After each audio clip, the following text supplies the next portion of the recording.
Alors que le confinement était déjà acté et avait débuté depuis 48 heures, Gérald Darmanin s'est accordé un footing, dimanche 1er novembre. Jusque-là rien d'illégal, puisque même durant cette période où les Français sont appelés à rester chez eux, ils ont le droit de pratiquer de l'exercice, tel que les footings, à l'extérieur de leur domicile. Seulement, selon les règles imposées par le gouvernement, ils ne doivent pas dépasser un périmètre d'1 kilomètre autour de leur domicile.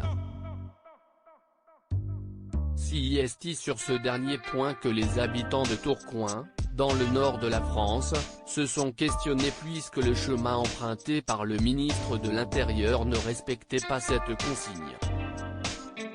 En effet, le canal de Roubaix, où il a été vu en train de courir, se situe à plus d'1 kilomètre de chez lui. L'ancien maire de Tourcoing n'aurait donc pas respecté les propres règles de son gouvernement ?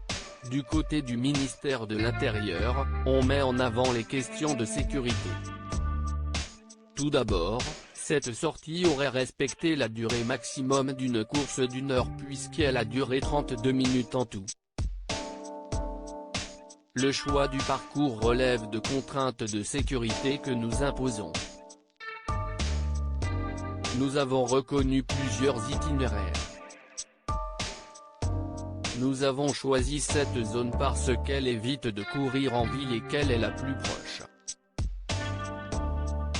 C'est un endroit reculé, fermé à la circulation qui évite une agression d'opportunité avec un véhicule ou ce qu'on appelle un hit and run, a fait savoir le service de sécurité du ministre de l'Intérieur dans les colonnes de la Voix du Nord.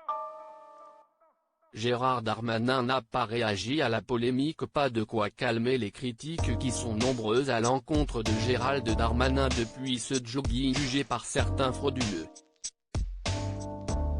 De son côté, le principal intéressé n'a pas réagi à la polémique et a préféré reprendre ses activités, qui sont chargées, au ministère.